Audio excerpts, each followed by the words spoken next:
चलिए आज जो हम लोग कोऑर्डिनेशन कंपाउंड्स कर रहे हैं, कोऑर्डिनेशन कंपाउंड्स का मतलब होता है कॉम्प्लेक्स कंपाउंड, जिसमें एक सेंट्रल मेटल आयन होता है या मेटल का एटम होता है, मेटल एटम होता है सेंट्रल में, और वो जो सेंट्रल मेटल एटम होगा वो हमेशा ट्रांजिशन एलिमेंट होगा, यानी डी ब्लॉक का एलिमेंट होगा, और उसके सराउंडिंग में बहुत सारे या तो न्यूट्रल मॉलिक्यूल्स या आयंस जो है वो उसके सराउंडिंग में अरेंज होंगे। तो उस तरह के कंपाउंड को हम लोग क्या बोलते हैं, कॉम्प्लेक्स कंपाउंड या कोऑर्डिनेशन कंपाउंड, जिसमें इलेक्ट्रॉन का शेयरिंग भी होता है। जैसे एक एग्जांपल लेते हैं CONH3 CONH3 अब यहाँ पे ये जो कोबाल्ट है, ये क्या है, मेरा सेंट्रल एटम है, और ये जो सेंट्रल एटम है ये हमेशा डी ब्लॉक का एलिमेंट ही रहेगा, ट्रांजिशन एलिमेंट, क्योंकि डी ब्लॉक जो ट्रांजिशन एलिमेंट होते हैं वो हाईली एनर्जेटिक होते हैं, जिसके कारण केवल वही जो है इसमें पार्टिसिपेट कर पाते हैं। और उसके बाद ये सारे जैसे NH3 है, NH3 में क्या हो गया, न्यूट्रल मॉलिक्यूल हो गया, तो यहाँ पे ये न्यूट्रल मॉलिक्यूल भी हो सकता है और आयनिक मॉलिक्यूल्स कोई भी हो सकता है। तो इसका स्ट्रक्चर अगर देखें तो ये हो जाएगा cobalt NH3 NH3 NH3 NH3 NH3 NH3, तो ये मेरा CONH3 का स्ट्रक्चर हो गया, समझ में बताइए। तो यहाँ पे ये कैसा स्ट्रक्चर है, एक कॉम्प्लेक्स स्ट्रक्चर है। अगर हम एग्जांपल में बताएं जैसे CONH3 और Cl -3 और इस पर प्लस है, तो यहाँ पे इस पोल पे पावर प्लस होगा और Cl -3 ये भी बाहर में ऐड होते जाएगा। तो यहाँ पे ये एक कैसा स्ट्रक्चर है, कॉम्प्लिकेटेड स्ट्रक्चर है। तो इसको हम लोग बोलते हैं कोऑर्डिनेशन कंपाउंड, क्योंकि यहाँ पे ये जो बॉन्ड्स बनते हैं ये कोऑर्डिनेशन बॉन्ड्स के फॉर्म में बनते हैं, इसलिए इनको हम कोऑर्डिनेशन कंपाउंड्स भी बोलते हैं। अब सवाल क्या आता है कि कोऑर्डिनेशन कंपाउंड्स जो है इनको पढ़ते क्यों, अगर इनका स्टडी हम लोग करते हैं तो इससे क्या फायदा होता है। तो सबसे पहले तो जानो कि कोऑर्डिनेशन कंपाउंड्स जो है वो एक तो उनमें जो सेंट्रल मेटल एटम होता है वो किसका होता है, डी ब्लॉक का, और डी ब्लॉक का होने के साथ साथ जितने भी डी ब्लॉक में एलिमेंट्स हैं वो कहीं ना कहीं हम लोग के डेली लाइफ में यूज होते ही होते हैं। अब जैसे क्लोरोफिल जो है वो एक कोऑर्डिनेशन कंपाउंड है मैग्नीशियम का, विटामिन B12 है वो एक कोऑर्डिनेशन कंपाउंड है कार्बन मोनोऑक्साइड का, हेमोग्लोबिन वो एक कोऑर्डिनेशन कंपाउंड है आयरन का, क्योंकि देखो हेमोग्लोबिन है तो जैसे ब्लड जो होता है, तुम कभी देखना अगर जैसे कहीं पे अगर कट मार्क लगता है और वहाँ से अगर ब्लड ब्लीडिंग करने लगता है तो अगर उस ब्लड का स्मेल चेक करोगे तो तुमको लोहा जानते ना, आयरन का स्मेल आएगा। क्यों? क्योंकि उस ब्लड में हेमोग्लोबिन है, और हेमोग्लोबिन जो है वो आयरन का ही एक कोऑर्डिनेशन कंपाउंड है, समझ में आता है, जिसके कारण उसमें आयरन का स्मेल जो है वो आता है। अब यहाँ पे जो कोऑर्डिनेशन कंपाउंड्स है इसमें एक थ्योरी आती है जिसको बोलते हैं अल्फ्रेड वेगनर्स थ्योरी। अल्फ्रेड वेगनर का थ्योरी क्या था वो समझो। अल्फ्रेड वेगनर बोले थे कि यही चीज कि पहले तो जो भी कोऑर्डिनेशन कंपाउंड होगा उसमें एक सेंट्रल एटम होगा, ठीक है, सेंट्रल में मेटल एटम होगा, इसका ध्यान रखना है, सेंट्रल में कैसा एटम होगा तो मेटल एटम होगा, और उसके सराउंडिंग में क्या होंगे, न्यूट्रल मॉलिक्यूल्स होंगे या आयंस होंगे। ये चीज पहले उन्होंने बताया। दूसरा चीज उन्होंने ये बताया कि इस कोऑर्डिनेशन कंपाउंड का, इस कॉम्प्लेक्स कंपाउंड का दो वैलेंसी होगा, एक होगा प्राइमरी वैलेंसी, एक होगा सेकेंडरी वैलेंसी।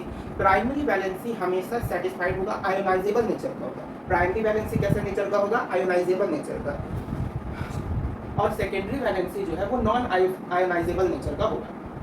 तो यहाँ पे ये पता किया गया कि प्राइमरी वैलेंसी और सेकेंडरी वैलेंसी को फाइंड आउट कैसे किया गया। तो प्राइमरी वैलेंसी ऐसा देखा गया कि जो भी सेंट्रल एटम का को ऑक्सीडेशन नंबर होता है, सेंट्रल एटम का जो ऑक्सीडेशन नंबर होता है वो उसके प्राइमरी वैलेंसी के इक्वल होता है, और इस सेंट्रल एटम जितना कोऑर्डिनेट बॉन्ड्स बनाता है वो उसका जो है सेकेंडरी वैलेंसी होता है। यानी कि ऑक्सीडेशन नंबर जो होता है वो प्राइमरी वैलेंसी के ऊपर होता है, यानी जितना ऑक्सीडेशन नंबर उतना जो है प्राइमरी वैलेंसी, और जितना कोऑर्डिनेशन नंबर उतना उसका सेकेंडरी वैलेंसी होगा। अब जैसे ये जो कंपाउंड है CONH3 ये कंपाउंड है, अब इसका अगर कोऑर्डिनेशन नंबर देखें, ठीक है, कोऑर्डिनेशन नंबर, तो यहाँ पे ये टोटल देखोगे तो टोटल यहाँ पे ये कितना कोऑर्डिनेट बॉन्ड बना रहे हैं, टोटल कोऑर्डिनेट बॉन्ड देखो 1 2 3 4 5 6 कोऑर्डिनेट बॉन्ड बना रहे थे। इस कंपाउंड का ये जो कोबाल्ट है इसका सेकेंडरी वैलेंसी मेरा क्या हो जाएगा, 6 हो जाएगा।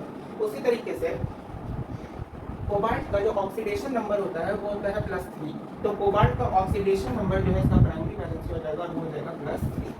तो यहाँ पे यही ध्यान रखना है कि प्राइमरी वैलेंसी और सेकेंडरी वैलेंसी हमेशा किसी मेटल का ही निकलता है।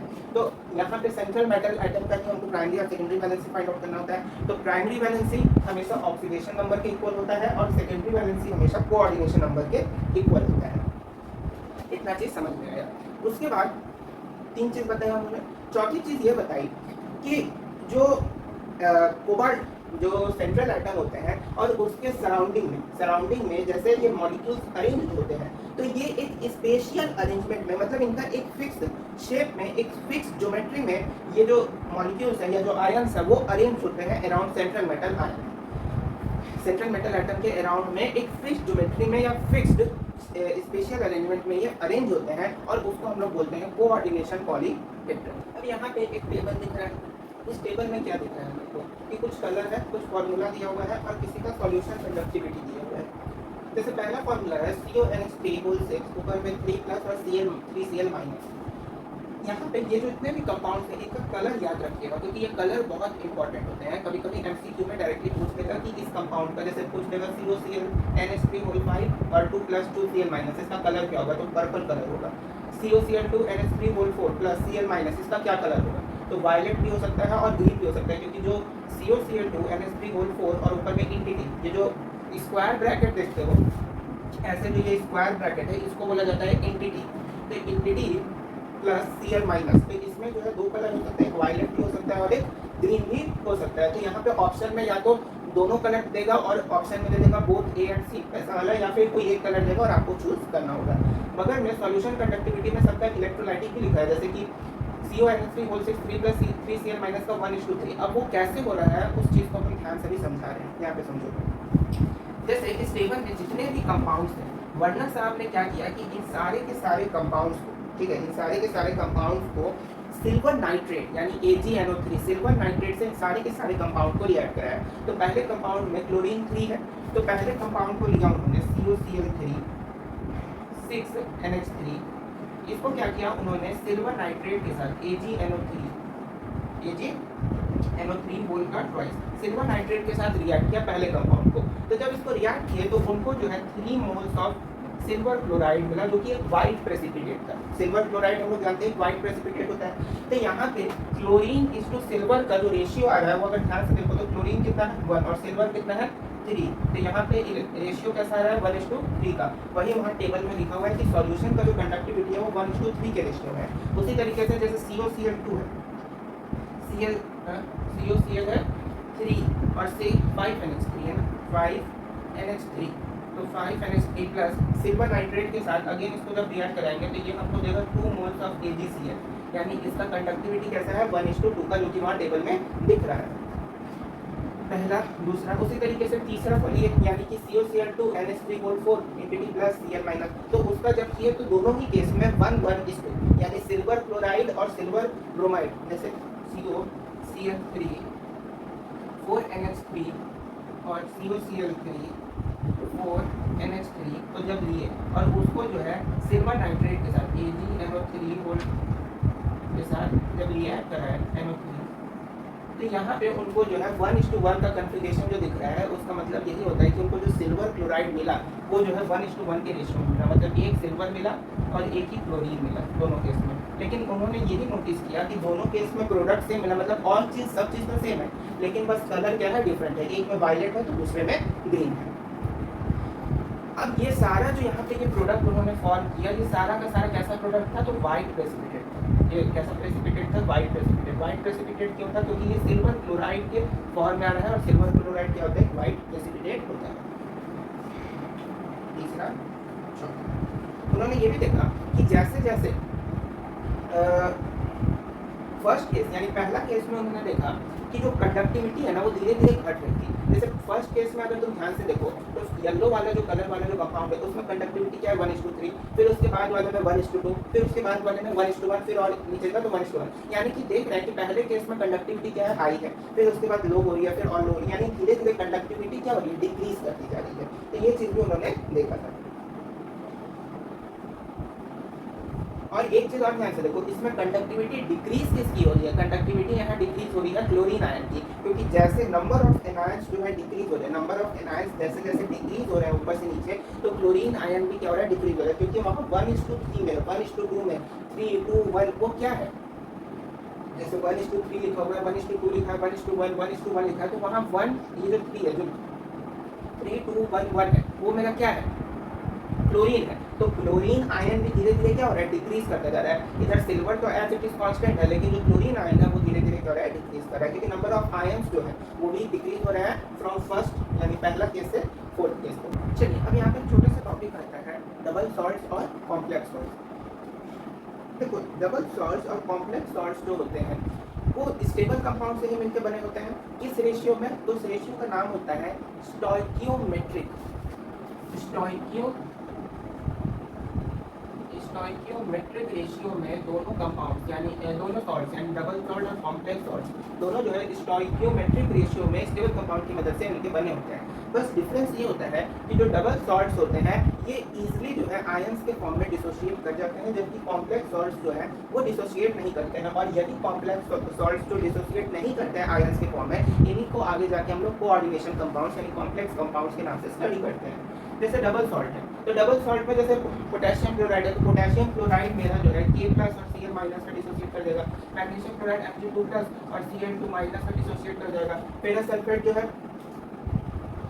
Mg प्लस में 2 माइनस में, फेरस सल्फेट जो है Fe2 फेरस और सल्फेट, जैसे फेरस आयन जो है अलग आयन में डिसोशिएट करेगा, सल्फर जो है सल्फेट आयन में डिसोशिएट कर जाएगा। तो बताइए जैसे पोटेश एलम हो गया, पोटेशियम एल्यूमिनियम सल्फेट हो गया, तो पोटेशियम अलग आयन में डिसोशिएट करेगा, एन कटायन में, ये भी कटायन में, और ये एनायन में सल्फेट है तो SO4 2 माइनस में डिसोशिएट कर जाएगा। लेकिन जैसे यहाँ पे कॉम्प्लेक्स कंपाउंड है FeK4 FeCN6 NPT4 माइनस, तो ये जो है ऐसा नहीं है कि यहाँ पे आयरन, जैसे यहाँ पे जो है आयरन जो है मेरा Fe2 प्लस में डिसोशिएट किया, सल्फेट जो है SO4 2 माइनस में डिसोशिएट किया, लेकिन यहाँ पे ऐसा नहीं है कि आयरन जो है मेरा Fe2 प्लस में डिसोशिएट करेगा। आयरन जो है यहाँ पे Fe2 प्लस में डिसोशिएट करे, ये गलत है। उसी तरीके से यहाँ पे जरूरी नहीं है कि Cn माइनस में मेरा जो है कंपाउंड डिसोशिएट कर जाए। तो यही बस बेसिक डिफरेंस होता है बिटवीन डबल सॉल्ट और कॉम्प्लेक्स सॉल्ट। चलिए अब जानते हैं कोऑर्डिनेशन कंपाउंड्स जो है कितने पार्ट्स होते हैं। जैसे हम लोग का जो शरीर होता है उसके कुछ कुछ बॉडी पार्ट्स होते हैं, जैसे हैंड हो गया, ईयर हो गया, नोज हो गया, आइज हो गया, लेग्स हो गया, स्टमक हो गया। उसी तरीके से कोऑर्डिनेशन कंपाउंड्स के भी कुछ कुछ पार्ट्स होते हैं, और इसको हम कुछ शॉर्ट्स में होते हैं कि body parts of coordination compounds. हालांकि बॉडी पार्ट्स होते नहीं हैं, हम बोलते हैं पार्ट्स ऑफ कोऑर्डिनेशन कंपाउंड्स में पहला होता है मेरा कोऑर्डिनेशन एंटिटी। कोऑर्डिनेशन एंटिटी क्या होता है, नाम है, समझना इसको बहुत आसान है, बस नाम थोड़ा सा ध्यान रखिएगा। कोऑर्डिनेशन एंटिटी होता क्या है, अब इसको ध्यान से समझो। जैसे लिखा है पोटेशियम एंटिटी FeCN6 Fe बंद हो गया। तो इस एंटिटी, ये जो पूरा पार्ट देख लो, इस पूरे पार्ट को हम लोग बोलते हैं क्या, इसी पार्ट को हम लोग बोलते हैं कोऑर्डिनेशन एंटिटी। यानी सेंट्रल एटम और सराउंडिंग जो मॉलिक्यूल्स होंगे या जो आयन्स होंगे उनको हम लोग बोलते हैं, उनके कॉम्बिनेशन को बोलते हैं कोऑर्डिनेशन एंटिटी। जिसमें ये जो ब्रैकेट है, मतलब ये ब्रैकेट वही चीज़, ये जो स्क्वायर ब्रैकेट देख रहे हो ना, वो वही चीज़ शो कर रहा है। अभी बताया ना कि स्क्वायर ब्रैकेट को क्या बोलते हैं, एंटिटी। तो कैसा, तो कोऑर्डिनेशन एंटिटी, इस पूरे टर्म को कोऑर्डिनेशन एंटिटी बोलते हैं। समझ में बात है, पहला चीज़। दूसरा चीज़ आता है सेंट्रल एटम और आयन। सेंट्रल एटम तो देख ही रहो, यहाँ पे ये मेरा क्या हो जाएगा, सेंट्रल एटम। और यहाँ पे सेंट्रल एटम हमेशा ध्यान रखना है कि ये किस ब्लॉक का होगा, तो डी ब्लॉक का, क्योंकि वो हाईली एनर्जेटिक होता है, ट्रांजिशन मेटल होता है, तभी ना इलेक्ट्रॉन जंप करके जाएगा, तभी ना शेयरिंग का फॉर्मेशन हो पाएगा। मतलब जब इलेक्ट्रॉन जंप ही नहीं करेगा, डी ब्लॉक एलिमेंट्स क्या होते हैं, हाईली एनर्जेटिक होते हैं, और हाईली एनर्जेटिक होगा तभी इलेक्ट्रॉन जो है ट्रांसफर कर पाएगा, और इलेक्ट्रॉन जब ट्रांसफर करेगा तभी ना बॉन्ड का फॉर्मेशन होगा, जिसके कारण ये जो सेंट्रल एटम है ये हमेशा डी ब्लॉक एलिमेंट्स में ही होंगे। पहला चीज समझ में आया, कोऑर्डिनेशन एंटिटी। दूसरा पार्ट क्या हो गया, सेंट्रल एटम। अच्छा, जैसे यहाँ पे एक चीज समझ पा रहे हो कि मेरा जो सराउंडिंग में, जैसे यहाँ पे FeCN, अगर इसका मैं स्ट्रक्चर बनाए तो K4 under bracket Fe 6 1 2 3 4 5 6 CN CN CN CN CN और CN होगा, कुछ ऐसे ही इसका स्ट्रक्चर होगा। तो ये जो स्ट्रक्चर है, अगर इसको ध्यान से देखो तो यहाँ पे जो आयरन है वो टोटल 6 बॉन्ड्स बना रहा है, 6 बॉन्ड्स बना रहा है। मतलब यहाँ पे अगर ध्यान से देखो तो आयरन का जो सेंट्रल एटम है वो लुईस एसिड की तरह बिहेव कर रहा है। लुईस एसिड की तरह बिहेव कैसे कर रहा है, क्योंकि यहाँ पे अगर ध्यान से देखो तो ये सबसे इलेक्ट्रॉन, क्योंकि यहाँ पे एक ऐसा बॉन्ड बना रहा है, कोऑर्डिनेशन बॉन्ड बना रहा है, यहाँ पे एक ऐसा बॉन्ड बना रहा है, कोऑर्डिनेटेड बॉन्ड बना रहा है। तो कोऑर्डिनेट बॉन्ड में याद करो केमिकल बॉन्डिंग में पढ़े थे कि जब भी कोऑर्डिनेट बॉन्ड बनता है तो उसमें एक डोनर होता है, एक एक्सेप्टर होता है। तो यहाँ पे ये जो साइनाइड है, CN क्या होता है, साइनाइड होता है, अभी ऑर्गेनिक में पढ़ रहे थे। तो साइनाइड क्या कर रहा है, डोनर का काम कर रहा है, यानी वो इलेक्ट्रॉन दे रहा है। और जो सेंट्रल एटम होता है वो एक्सेप्टर, यानी जैसे यहाँ पे आयरन जो है वो सेंट्रल एटम है, तो वो जो है एक्सेप्टर यानी इलेक्ट्रॉन एक्सेप्ट कर रहा है। तो जो इलेक्ट्रॉन को एक्सेप्ट करता है, जो एक्सेप्टर होता है कोऑर्डिनेट बॉन्ड में, वो लुईस एसिड की तरह बिहेव करता है। तो यहाँ पे आयरन जो है वो लुईस एसिड की तरह ऑल्सो बिहेव करता है। तो यहाँ से हम लोग कंक्लूड कर सकते हैं कि कोई भी कोऑर्डिनेशन कंपाउंड में जो सराउंडिंग आयंस या न्यूट्रल मॉलिक्यूल्स होते हैं वो मेरा डोनर होते हैं, और जो एक्सेप्टर होता है यानी कि सेंट्रल एटम वो मेरा लुईस एसिड की तरह बिहेव करता है। तो सेंट्रल एटम समझ में आया। तीसरा पार्ट होता है मेरा लिगेंड्स। लिगेंड्स क्या होते हैं, और लिगेंड्स को ध्यान से समझना, ये बहुत इंपॉर्टेंट है। लिगेंड्स क्या होते हैं, ये CN जो देख रहे हो, CN, ये CN तुम्हारा क्या है, लिगेंड्स, यानी सेंट्रल एटम के सराउंडिंग में जो भी न्यूट्रल मॉलिक्यूल, जैसे कि यहाँ पे साइनाइड है तो यहाँ पे आयनिक मॉलिक्यूल्स भी हो सकते हैं, जैसे Cl- हो गया है ना, और भी मतलब आयनिक मॉलिक्यूल्स भी हो सकते हैं, न्यूट्रल मॉलिक्यूल्स भी हो सकते हैं। जैसे आयनिक मॉलिक्यूल में तुम्हारा Cl हो गया, न्यूट्रल मॉलिक्यूल्स में तुम्हारा H2O हो गया, NH3 हो गया। तो ये सारे के सारे ये दोनों न्यूट्रल मॉलिक्यूल, ये आयनिक मॉलिक्यूल। तो लिगैंड्स क्या होते हैं कि सेंट्रल एटम के सराउंडिंग में जो मॉलिक्यूल्स हैं, आयंस स्पेशलाइज होते हैं, मतलब सेंट्रल एटम के सराउंडिंग में जो मॉलिक्यूल्स और आयंस होते हैं उन्हीं को हम क्या बोलते हैं, लिगैंड्स बोलते हैं। अब यहाँ पे लिगैंड्स जो होते हैं वो बहुत तरीके के होते हैं, उनको भी हम लोग को जानना होगा। तो लिगैंड्स को सबसे पहले समझते हैं। तीसरा टर्म आता है मेरा लिगैंड्स। अब लिगैंड्स जो होता है वो बहुत टाइप का होता है। एक होता है तुम्हारा यूनिडेंट्रेट, एक होता है डाइडेंट्रेट, और एक होता है पॉलीडेंट्रेट। पहला लिगैंड कैसा होता है, यूनिडेंट्रेट। यूनिडेंट्रेट लिगैंड क्या होता है, जिसमें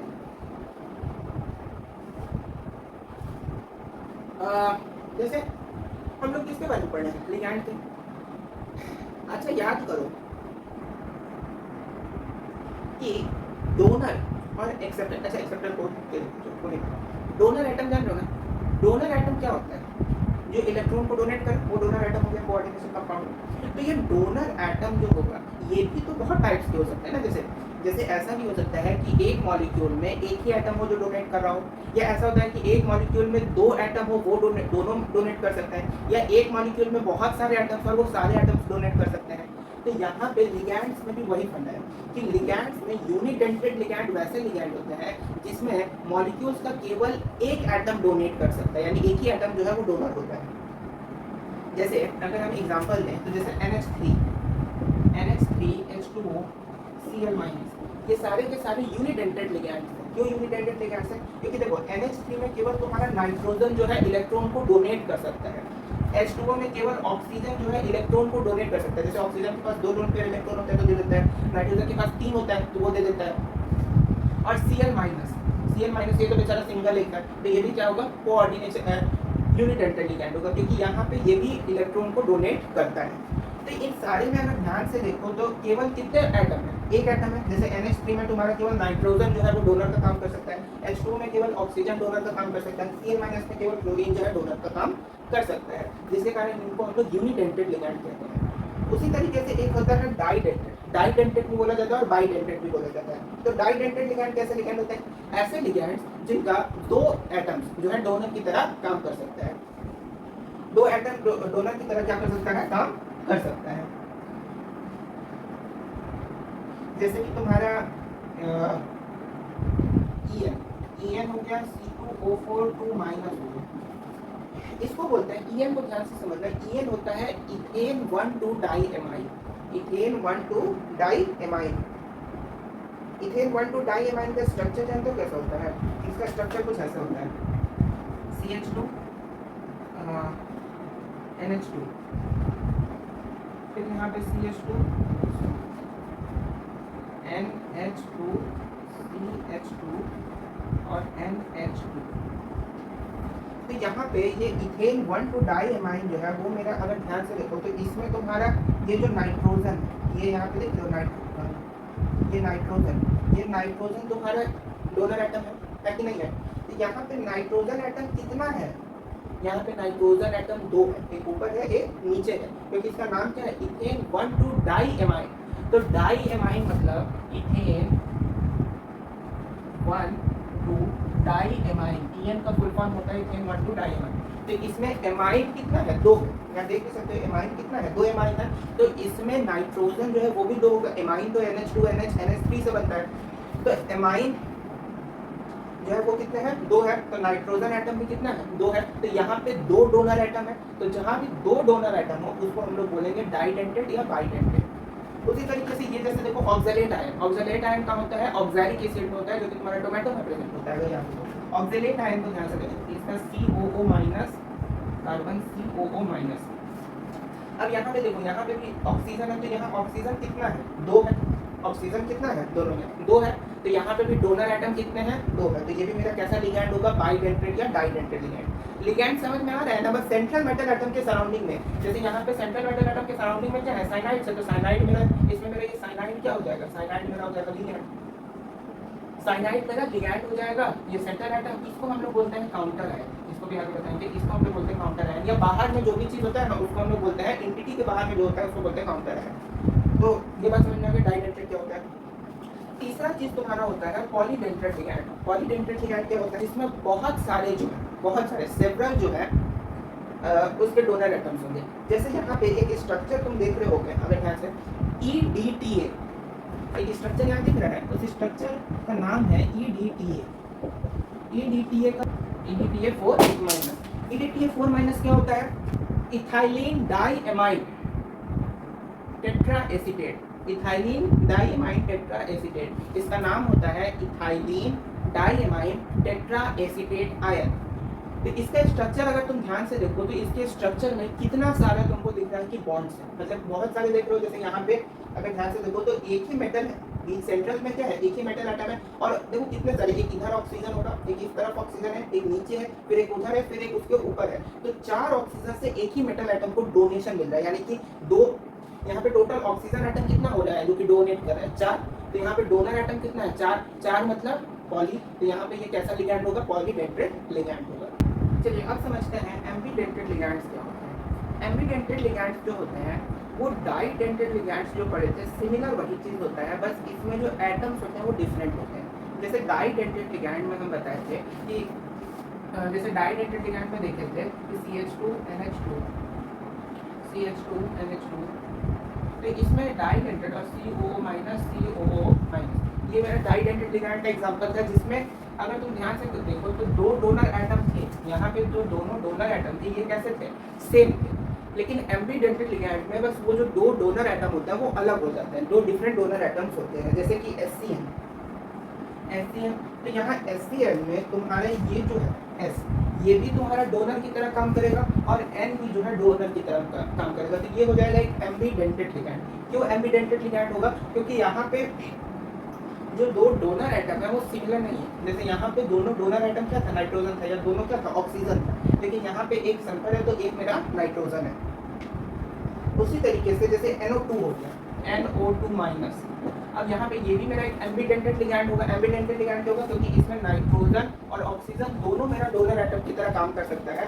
शर्त ये है कि नाइट्रोजन जो है वो भी मेरा डोनेट कर सकता है और ऑक्सीजन वो भी मेरा डोनेट कर सकता है, जिसके कारण ये दोनों जो है एम्बीडेंटेड लिगैंड की तरह बिहेव करते हैं। समझ में आता है। अब जैसे यहाँ पे अगर ध्यान से समझो, तुम्हारी बुक में ये एग्जांपल के तौर पे भी दिया हुआ है कि SCN और NCS। अब देखो जब SCN जो है यहाँ पे कोई भी मेटल है, ये M जो है कोई भी मेटल एटम है, तो जब सल्फर जो है, इसका दोनों एग्जांपल हम समझा रहे हैं यहाँ एक में। तो SCN में जब भी तुम्हारा मेटल एटम, क्योंकि तुम्हारा मेटल एटम के साथ रिएक्शन होता है, जब सल्फर जो है वो मेटल के साथ, यानी मेटल को, यहाँ पे ये एरो का मतलब क्या है, डोनेट कर रहा है, इलेक्ट्रॉन क्या कर रहा है, डोनेट कर रहा है। तो जब भी सल्फर जो है मेटल को डोनेट करता है, यानी SCN जब लिगैंड में सल्फर जो है वो मेटल को डोनेट करता है, तो इस लिगैंड को हम लोग कैसा लिगैंड बोलते हैं, थायोसाइनेटो। इसको हम लोग बोलते हैं थायोसाइनेटो, साइनेटो। और वहीं जब नाइट्रोजन जो है वो मेटल को अगर इलेक्ट्रॉन डोनेट करता है, यानी नाइट्रोजन अगर डोनर की तरह काम करता है, तो इसको हम लोग बोलते हैं आइसोथायोसाइनेटो, साइनेटो, आइसोथायोसाइनेटो। और इसको क्या बोलते हैं, थायोसाइनेटो। समझ में बात आई। तो ये हो जाता है मेरा एम्बीडेंटेड लिगैंड्स। अब एम्बीडेंटेड लिगैंड्स के बाद एक लिगैंड आता है चीलेट। ये मेरा चौथा टाइप का लिगैंड था। पांचवा आता है मेरा चीलेट लिगैंड। चीलेट क्या होता है? चीलेट स्ट्रक्चर जो होता है ना, उसके चीलेट का तुम स्ट्रक्चर देख सकते हो स्क्रीन पे। चीलेट स्ट्रक्चर ना कुछ ऐसा होता है, कुछ इस टाइप का स्ट्रक्चर होता है चीलेट का, जो कि स्क्रीन पे दिख रहा होगा। जैसे चीलेट लिगैंड को ऐसे समझो कि जैसे आयरन है, ठीक है। अब आयरन है, ठीक है, Fe C2O4 2, ठीक है, C2O4 2, ठीक है। अब यहाँ पे इसका अगर हम स्ट्रक्चर बनाते हैं, अगर इसका स्ट्रक्चर बनाते हैं तो आयरन जो है वो मेरा सेंट्रल एटम है। आयरन मेरा क्या है? सेंट्रल एटम है। इस आयरन में यहाँ पे COO और इसको ऐसे समझना, कार्बन कार्बन के बीच में बॉन्ड रहेगा, COO कार्बन कार्बन के बीच में बॉन्ड रहेगा, COO कार्बन कार्बन के बीच में बॉन्ड रहेगा। तो यहाँ पे अगर ध्यान से देखो तो यहाँ पे ऑक्सीजन भी डोनेट कर सकता है, इधर से ये ऑक्सीजन भी डोनेट कर सकता है, यहाँ से जैसे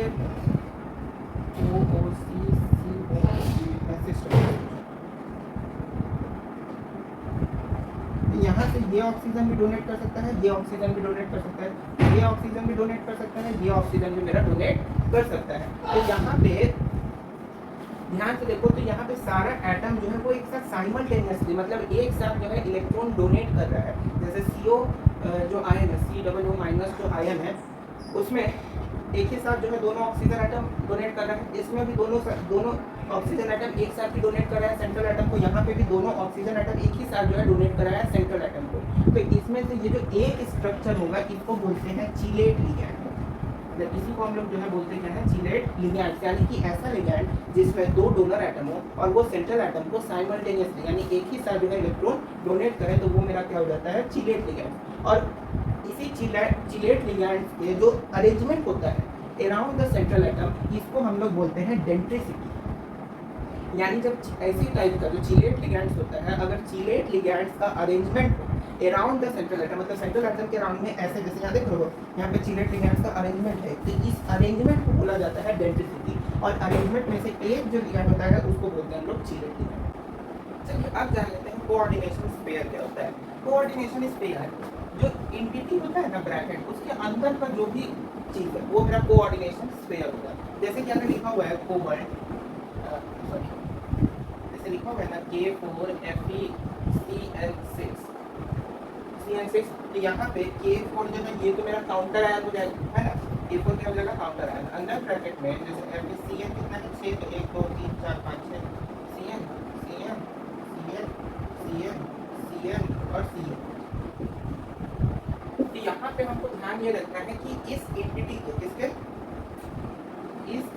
के अंदर में जो बस है, जैसे अगर इस एंटिटी के साथ देखें, जैसे एंटिटी के साथ अगर लें इसको, तब तो ये मेरा हो गया कोऑर्डिनेशन एंटिटी। अगर केवल अंदर वाला टर्म लें तब मेरा हो जाएगा ये कोऑर्डिनेशन स्पेयर। स्पेयर क्यों बोला गया? क्योंकि यहाँ पे ये जो होता है ना, ये मेरा पॉलीहेड्रल शेप बनाता है, जो कि अभी हम लोग डिस्कस करेंगे। तो यहाँ पे ये कैसा शेप बनाता है? पॉलीहेड्रल शेप बनाता है, या तो टेट्राहेड्रल बनाएगा या स्क्वायर प्लेनर या ऑक्टाहेड्रल। हालांकि ये ऑक्टाहेड्रल शेप बनाएगा क्योंकि इसमें 6 बॉन्ड्स हैं। समझ में बात है? तो इसके अंदर का यानी एंटिटी के अंदर जो भी मेरा चीज है उसको हम लोग बोलेंगे कोऑर्डिनेशन स्पेयर। और इसके बाहर में एंटिटी के बाहर जो भी चीज होगा उसको बोलते हैं हम लोग काउंटर आयन। इसको बोला जाता है काउंटर। समझ में बात है? कोई दिक्कत इसमें काउंटर आयन में? या अब यहाँ पे एक कोऑर्डिनेशन नंबर निकालना सीख चुके हैं। कोऑर्डिनेशन क्या नंबर कैसे निकालते हैं? कोऑर्डिनेशन नंबर और ऑक्सीडेशन नंबर फाइंड करने का तरीका क्या होता है? कोऑर्डिनेशन नंबर जो होता है वो हमेशा सिग्मा बॉन्ड्स के ऊपर डिपेंड करता है। दो तरह का बॉन्ड पड़े थे ना, पाई बॉन्ड और सिग्मा बॉन्ड। तो अगर डबल बॉन्ड तो कोऑर्डिनेशन नंबर ये लिखते हैं, कोऑर्डिनेशन नंबर हमेशा जो है नंबर ऑफ सिग्मा बॉन्ड्स के बराबर होगा। नंबर ऑफ सिग्मा बॉन्ड्स यानी कि एक बॉन्ड। जैसे कि इसका कोऑर्डिनेशन नंबर अगर देखें तो इसका कोऑर्डिनेशन नंबर क्या होगा? 6 होगा, क्योंकि ये 6 जो है सिग्मा बॉन्ड्स बना रहा है ना। सिग्मा बॉन्ड्स क्या होते हैं? जो कि सिंगल बन जाते हैं। तो ये 6 सिग्मा बॉन्ड्स जो है बना रहा है, इसीलिए इसका कोऑर्डिनेशन नंबर क्या होगा? 6 होगा। उसी तरीके से अगर हम लिखें कि जैसे CO है, EN और 4 पे प्लस 3। अब इसका कोऑर्डिनेशन नंबर अगर पूछा जाए तो इसका कोऑर्डिनेशन नंबर 3 नहीं होगा। क्यों नहीं 3 होगा? ध्यान से देखो, इथेन क्या होता है, एक इथेन 1 टू डाइअमाइन, यानी एक इथेन 1 टू डाइअमाइन कितना है? 3 है, यानी कि CH2 NH2 CH2 NH2 ऐसा कुछ है। तो ये जो इथेन 1 टू डाइअमाइन है ये 3 तरफ, ये कितनी तरफ है? 3 तरफ है। जैसे इसको ऐसे समझाते हैं, CH2 NH2, इधर है भी NH2, फिर यहाँ पे CH2 NH2 NH2,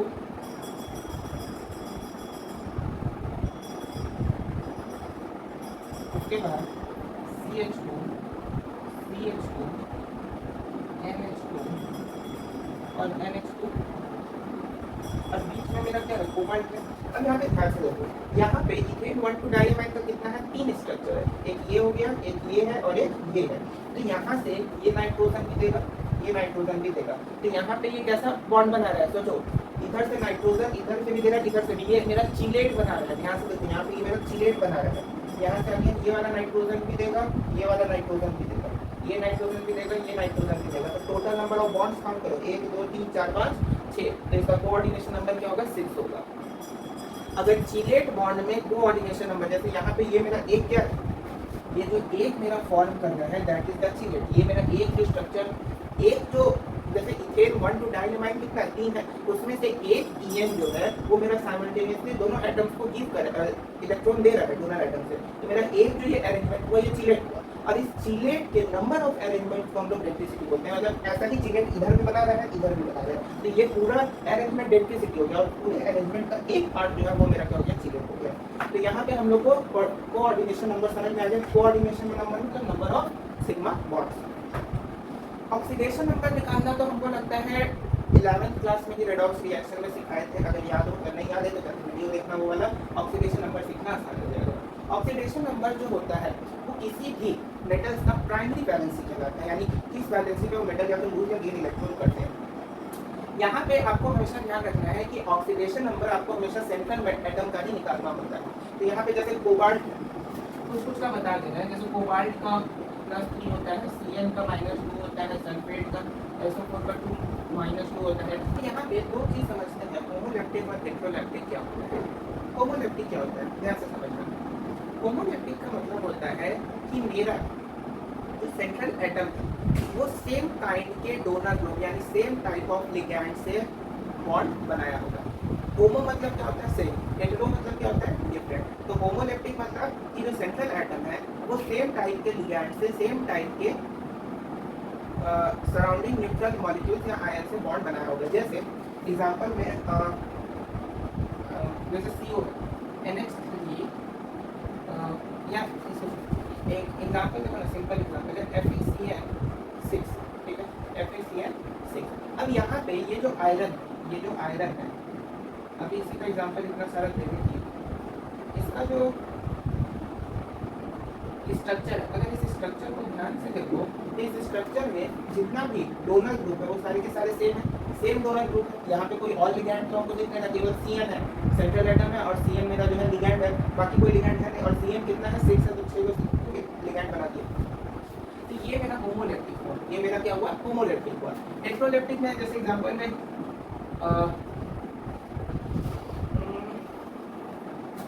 CO NH3 और 4 Cl2 और ऊपर में प्लस, ये मेरा क्या हो जाएगा? एक हेटेरोलैप्टिक कॉम्प्लेक्स हो जाएगा। क्यों? क्योंकि इसमें दो डिफरेंट लिगैंड्स है, एक Cl2 है और एक क्या है?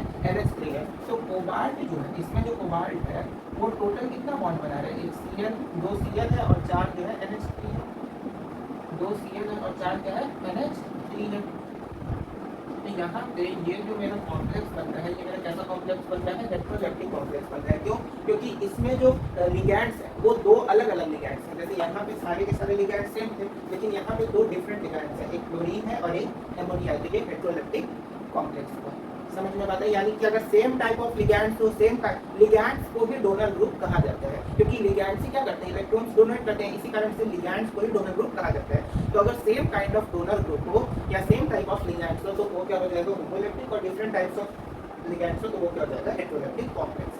चलिए अब जानते हैं कोऑर्डिनेशन पॉलीहेड्रल को। पॉलीहेड्रल का सिंपल मतलब जान लो, शेप, यानी कोऑर्डिनेशन कंपाउंड्स का शेप कैसा होता है वो चीज हम लोग को यहाँ पे जानना है। हम लोग ये जान चुके हैं कि कोऑर्डिनेशन कंपाउंड्स क्या होता है, कॉम्प्लेक्स कंपाउंड्स होते हैं, जिसके कारण उनका शेप भी क्या होता है, कॉम्प्लिकेटेड होता है। और यहाँ पे बेसिकली हम लोग को 3 तरीके का शेप पढ़ना है। एक पढ़ना है टेट्राहेड्रल, एक पढ़ना है स्क्वायर प्लेनर, तीसरा पढ़ना है ऑक्टाहेड्रल। अब तीनों का अलग अलग एग्जांपल के थ्रू हम लोग डिस्कशन करेंगे। तो कोऑर्डिनेशन पॉलीहेड्रल का डिफिनीशन यानी मतलब क्या होगा, तो सेंट्रल एटम से जिस अरेंजमेंट में, जिस फॉर्म में, जिस शेप में लिगैंड्स जो है सेंट्रल एटम से अटैच्ड होंगे उसको हम लोग बोलते हैं कोऑर्डिनेशन पॉलीहेड्रल। यानी सेंट्रल एटम से सारे के साथ, जैसे मान लो मेरे पास 5 लिगैंड्स हैं, वो 5 लिगैंड्स जो है ये सेंट्रल एटम है और सेंट्रल एटम से ये 5 लिगैंड्स जो है ऐसे कनेक्ट हो गए। तो ये पूरा अरेंजमेंट जो हुआ ये मेरा एक तरह से क्या हुआ, पॉलीहेड्रल हुआ, एक शेप हुआ। उसी तरह शेप को हम लोग यहाँ पे डिस्कस करेंगे। तो हम 3 तरह का कौन कौन बताएं, 3 तरीके का बताएं। तो पहला बताए थे स्क्वायर प्लेनर, दूसरा बताए टेट्राहेड्रल, और तीसरा बताया ऑक्टाहेड्रल। तीसरा क्या बताया, ऑक्टाहेड्रल। अब ध्यान से समझो, अगर कोऑर्डिनेशन नंबर 4 है, कोऑर्डिनेशन नंबर 4 है मतलब कि 4 लिगैंड्स अगर एक सेंट्रल एटम से अटैच्ड है तो उस केस में जो मेरा शेप होगा वो मेरा या तो स्क्वायर प्लेनर होगा या टेट्राहेड्रल होगा।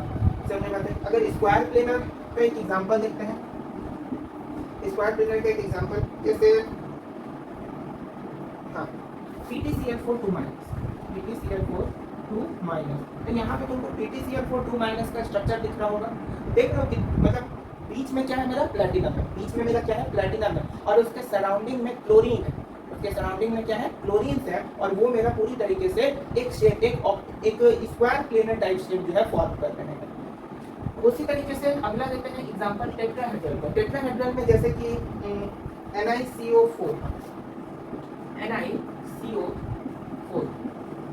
निकल, ये मेरा क्या है, कार्बन मोनोऑक्साइड। तो यहाँ पे निकल CO4 है, इसका भी कोऑर्डिनेशन नंबर क्या है, 4 है, इसका भी कोऑर्डिनेशन नंबर 4 था, जिसके कारण इसका शेप है स्क्वायर प्लेनर। इसका कोऑर्डिनेशन नंबर 4 है, इसका शेप क्या है, टेट्राहेड्रल। यहाँ पे फिगर में दिख रहा होगा NiCO4 का स्ट्रक्चर।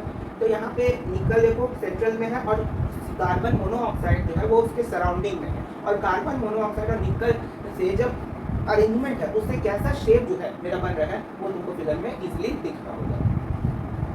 उसके बाद अगर कोऑर्डिनेशन नंबर 6 है, इन दोनों में जैसे यहाँ पे कोऑर्डिनेशन नंबर कितना था, इन दोनों में कोऑर्डिनेशन नंबर था 4, इसमें होता है कोऑर्डिनेशन नंबर कितना, 6। अगर कोऑर्डिनेशन नंबर 6 है तो उस केस में मेरा शेप कैसा होता है, ऑक्टाहेड्रल। यहाँ पे ध्यान रखना है, ऑक्टाहेड्रल मतलब ऐसा नहीं कि कोऑर्डिनेशन नंबर 8 है। यहाँ पे कंफ्यूजन हो सकता है कि ऑक्टा है तो ऑक्टा मतलब तो 8 होता है, तो ऐसा होता नहीं है। ऑक्टाहेड्रल मतलब 6, कोऑर्डिनेशन नंबर जिनका 6 होता है उनको हम लोग ऑक्टाहेड्रल बोलते हैं। जैसे CONH3 होल 6 पे 3 प्लस, CONH3 होल 6 पे 3 प्लस, या COCl NH3 होल 5 पे 2 प्लस। तो यहाँ पे फिगर में तुमको तो यहाँ पे हमको फिगर में भी दिख रहा है CONH3 6 का फिगर यहाँ पे है और COCl2 का फिगर यहाँ पे है। दोनों फिगर तुमको स्क्रीन पे ध्यान से अच्छे से दिख रहा होगा। दोनों का स्ट्रक्चर देखो, कितना कॉम्प्लिकेटेड लग रहा है कि नहीं लग रहा है, और ये जो स्ट्रक्चर है 3D है कि नहीं, पॉलीहेड्रल ड्रम, ये जो ड्रोन दिया होगा ना इसका मतलब ही होता है 3D टाइप शेप। तो यहाँ पे शेप तुमको कैसा दिख रहा है, 3D शेप दिख रहा है। तो ये मेरा हो जाता है कोऑर्डिनेशन पॉलीहेड्रल। कोऑर्डिनेशन जो बॉन्ड्स होते हैं ये डायरेक्शनल होते हैं, क्योंकि ये केवल एक ही साइड से फॉर्म होते हैं। जैसे ऐसा नहीं होता है कि जैसे कोबाल्ट है, ठीक है, कोबाल्ट है, अब इसके सराउंडिंग में जैसे NH3 यहाँ से भी, यहाँ पे मान लो CM है, NH3 जो CM है, तो यहाँ पे ये जो बॉन्ड्स होते हैं कोऑर्डिनेशन बॉन्ड्स, ये सिंगल यूनिडायरेक्शनल होते हैं, मतलब इनका डायरेक्शन एक ही तरफ होता है। ऐसा नहीं है कि अगर साइनाइड जो है इसको इलेक्ट्रॉन डोनेट किया तो उसके मतलब में कोबाल्ट भी इसको ऐसे इलेक्ट्रॉन डोनेट करेगा, नहीं। कोऑर्डिनेशन बॉन्ड्स क्या होते हैं, सिंगल बॉन्ड्स होते हैं, एक ही डायरेक्शन में उनका एक ही डायरेक्शन होता है कोऑर्डिनेशन बॉन्ड्स का।